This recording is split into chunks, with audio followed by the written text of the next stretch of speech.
এবার বুঝতে পারলাম আমাকে কবরে যেতে হবে, আমাকে হিসাব দিবে আমার আল্লাহ। সেই সময় সেই লোক তার বেটাটাকে ডাক দিয়ে বলল, তার ছেলেদের ডাক দিয়ে বলল, আমার ছেলেরা শোনো শোনো শোনো,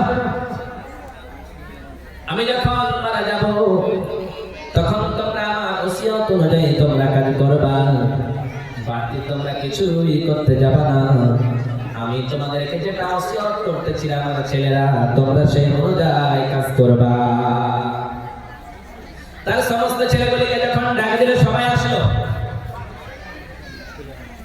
সবাই আসার পরে সেই সময় দাঁড়িয়ে দাঁড়িয়ে বলল, হাই রে আমার ছেলেরা, আমি যখন মারা যাব আমার লাশটাকে তোমরা মাটি দিবা না, তোমরা আমার লাশটাকে শ্মশানে লইয়া জ্বালিয়ে পুড়িয়ে ছারখার করে দিয়ে ওই ছাইগুলিকে সমুদ্রে ভাসায় দিবা।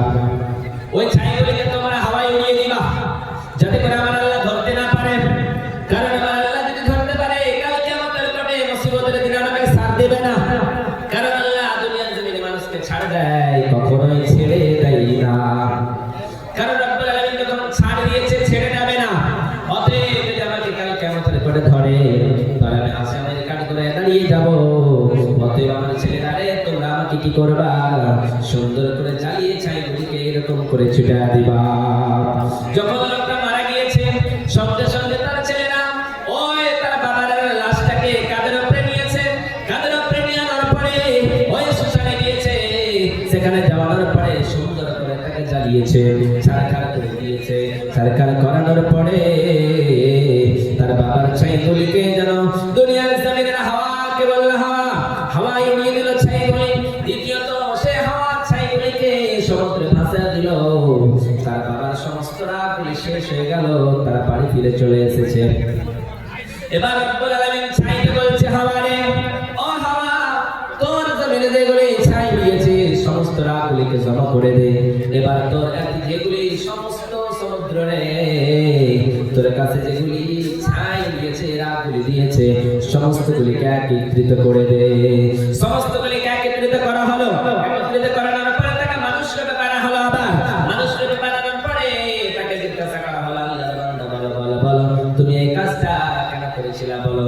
সেই সময় সে লোক বলতেছে, রব্বুল আলামিন, আমি জানতাম কাল কিয়ামতের মাঠে মুসিবতের দিনে আমাকে একদিন দাঁড়া হতে হবে।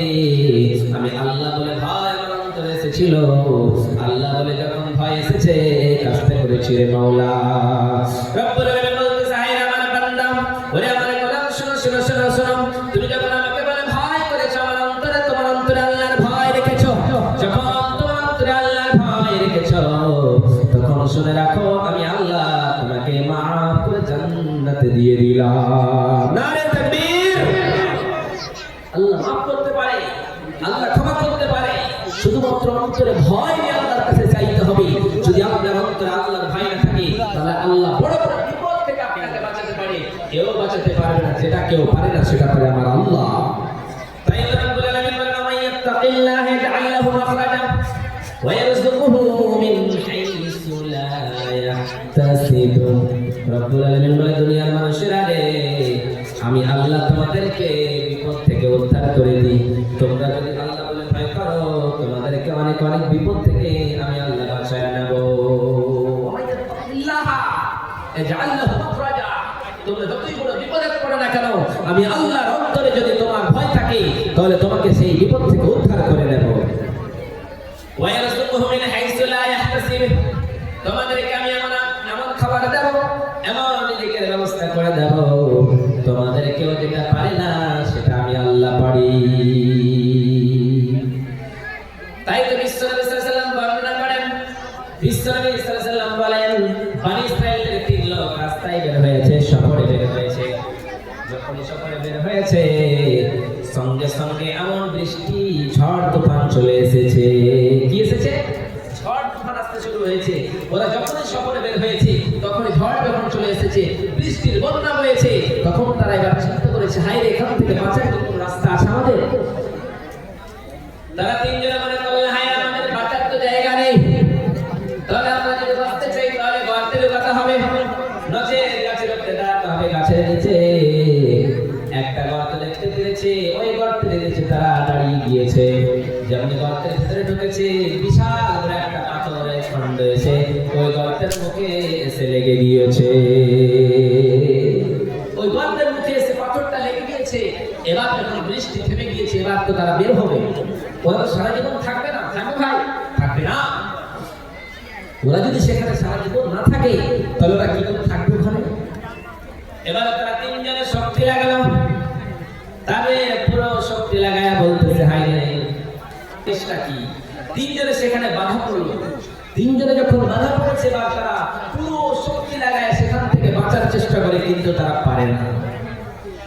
যখন তারা পারে না সেখান থেকে বের হতে, তারা তিনজনের ভিতর থেকে একজন বলতেছে, ভাই রে তোমরা যদি দুনিয়ার জমিনে কোনো ভালো কাজ করে থাকো, তাহলে রব্বুল আলামিনের কাছে একটু তুলে ধরো, আল্লাহ তোমাদের জীবনের গুনাহগুলি মাফ করে দেবে। সেই সময় একজন দাঁড়িয়ে বলল, রব্বুল আলামিন, দুনিয়া আমি কখনোই ভালো কাজ করি নাই, দুনিয়ায় শুধুমাত্র রাহাজানি করেছি, অন্যায় আর অন্যায় করেছি, জুলুম আর জুলুম করেছি। মাওলা রে, শুধুমাত্র আমার একজন কি ছিল, শ্রমিকের কাজ করতে এসেছিল আমার বাড়িতে। যখন আমার বাড়িতে শ্রমিকের কাজ করার জন্য এসেছিল, আমি তাকে বাড়িতে রেখেছিলাম। অর্ধেক বেলা কাজ করার পরে আমার বাড়ি থেকে চলে গিয়েছিল। আমার কাছে সে টাকা চেয়েছিল, আমি তার টাকা দেই না, তাকে বাড়ি থেকে বের করে দিয়েছিলাম রে মাওলা। যখন সে বাড়ি থেকে চলে গেল, অনেক দিন পরে আমার বাড়িতে আসলো, আর বলতেছে, মালিক তুমি আমার টাকাটা আমাদের শোধা দাও, আমাদের দিয়ে দাও। সেই সময় আমি আমার সেই শ্রমিককে বলেছিলাম, ভাই রে ওই যে সম্পদগুলি তুমি দেখতে পাচ্ছ, ওই সমস্ত সম্পদগুলি তুমি নিয়ে চলে যাও। সেই সময় আমাকে বলেছিল, তুমি আমার মজাক করো না, আমার সেগুলি সম্পদ হতে পারে না। সেই দিন আমি বলেছিলাম, ও শ্রমিক যাও যাও যাও, নিয়ে চলে যাও। কারণ হলো তুমি যে একবেলা কাজ করেছিলে, একদিন কাজ করেছিলাম, ওই টাকাটাকে আমি জমাতে জমাতে জমাতে জমাতে ধন ভান্ডার করে দিয়েছি, একা করতে করতে অনেক টাকা করে দিয়েছি। যাও, সমস্ত সম্পদগুলি তুমি নিয়ে চলে যাও।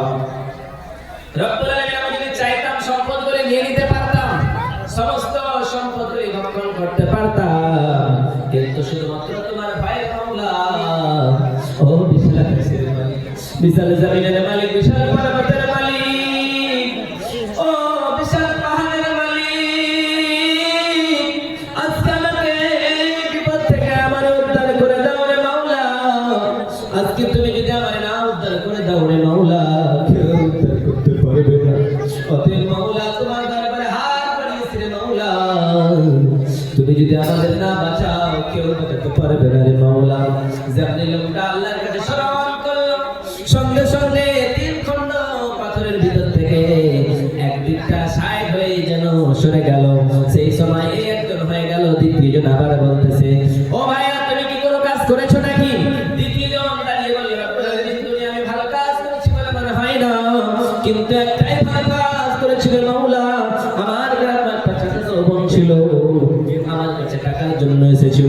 যখন আমার জন্য টাকার কাছে আমার কাছে টাকার জন্য এসেছিল, আমি তারে বলেছিলাম, আমি তোমার টাকা দেব না, কারণ হলো আমাকে তোমাকে সময় কাটাতে হবে। তুমি যদি আমার সঙ্গে অন্যায় কাজ করতে পারো, তাহলে তোমাকে আমি টাকা দিতে পারি, নচেত আমি তোমাকে পয়সা দেব না। এইরকম কথা যখন বললো, সেই সময় ওই মেয়েটা বলে, আমি অন্যায় কাজ করতে পারি না, আমি অন্যায় কাজে লিপ্ত হতে পারি না। সেই দিন সেখান থেকে চলে গেল। দ্বিতীয় দিন আবার আসলো, আবার সে বলতেছে, ভাইজান আমার কিছু টাকা দাও, আমার টাকার প্রয়োজন রয়েছে। সেই সময় আমি আবার বললাম, তুমি যদি আমার সঙ্গে সময় কাটাতে পারো, তুমি যদি আমার সঙ্গে অন্যায় কাজে লিপ্ত হতে পারো রে বোন, তাহলে তোমাকে আমি টাকা দেবো, শর্ত হলো সেটাই। সেই সময় আমার কাছে বলছে, ভাইজান আজকে আমার ভাইগুলি ছেলেগুলি না খাইয়া মারা যাচ্ছে, অতএব টাকা ছাড়া চলবে না। সেই সময় স্বীকৃতি হলো, হাই রে তোমাকে টাকা দেবে একটা শর্তের কারণে, তুমি যদি আমার সময় কাটাতে পারো। সেই সময় তাদের দুইজনের ভিতরে যুক্তি হলো, হাই রে অমুক সময় রাত্রি 12টার সময় তুমি অমুক জায়গায় দাঁড়িয়ে থাকবা। সেই মেয়েটা চলে এসেছে, ছেলেটাও দুইজন চলে এসেছে। দুইজন আসার পরে এবার দুইজন অলঙ্গ হয়েছে, নাকিদ হয়েছে, বা অন্যায় কাজ হবে। যখন এই অন্যায় কাজ হবে, ওই মেয়েটার চোখ দিয়ে টস করে পানি বেয়ে আসতেছে। যখন এই টস করে পানি বেয়ে আসে, ওই ছেলেটা বলতেছে, হাই রে বোন, কেন তুমি কান্না করো? বলো বলো বলো বলো। কান্না করার তো কোনো কারণ নাই, কারণ হলো এখানে তো কেউ নেই, তোমার বাবা নেই, তোমার মা নেই, তোমার ভাই নেই, তোমার গ্রামবাসী কেউ নেই, আমারও কেউ নেই, তুমি কান্না করো কেন? তোমার চোখে কেন পানি? বলো বলো বলো রে রে বলো। সেই সময় মেয়েটা বলেছিল, ভাই রে, এখানে যদি আমার বাবা না থাকে রে, আমার গ্রামের লোক না থাকে রে, আমার এলাকার মডেল সন্তান কেউ যদি না থাকে রে, এখানে একজন রয়েছে আরশের উপরে, যে মহান আল্লাহ রাব্বুল আলামিন আমাদের দুইজনের কাণ্ডটা দেখতেছে। ওই মেয়েটা ইত্তাকুল্লাহ বলে ডাক দিতে থাকলো। যেমন ইত্তাকুল্লাহ বলে ডাক দিয়েছে, ওই ছেলেটা সঙ্গে সঙ্গে অন্যায় কাজ করতে করতে সেখান থেকে বের হয়ে পড়েছে, সেখান থেকে ছুটে গিয়েছে, সেখান থেকে আলাদা হয়ে গিয়েছে। রব্বুল আলামিনকে বলতেছে, মাওলা রে, সেই দিন যদি আমি চাইতাম নির্জন জায়গায় অন্যায় কাজ করতে পারতাম রে মাওলা। ওই মেয়েটার ভয় তোমার অন্তরে দেখেছিলাম, ওই আল্লাহর ভয় তার অন্তরে দেখেছিলাম। সেই দিন ইত্তাকুল্লাহ বলে আমার অন্তরে ভয় এসেছিল রে মাওলা। ওই ভয়ের কারণে আমি আল্লাহ তোমারে বলতেছি, সেই কাজটা আমি করি নাই। অতএব রব্বুল আলামিন আমারে বিপদ থেকে উদ্ধার করো। সেই সময় রব্বুল আলামিন সেই লোকটাকে ওই বিপদ থেকে উদ্ধার করে দিল। নারে তাকবীর। আরেকজন চাচা আমার এখানেতে এলো, 500 টাকা এই মাদ্রাসার নামে দিয়ে গেল। তাকে যদি সেই চাচা কোনো বিপদেতে বাঁচাইয়া নিয়ে খোদা দান বদলেতে, ও দয়ালা দয়াময় পাক রব্বানা, মিটাইয়া দিও খোদা জীবনের গুনাহ। আমিন আমিন আমিন আমিন।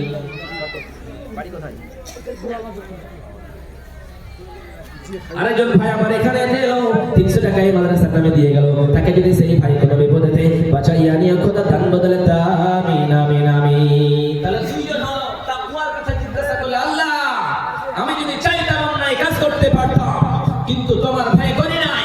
আজকে যারা নেতাগিরি করে, যারা আজকে বিচারক, তারা বিচারকে ভক্ষণ করে নাই, টাকা খেয়ে নেয়, তাহলে আল্লাহ বলে তার অন্তরে ভয় আছে?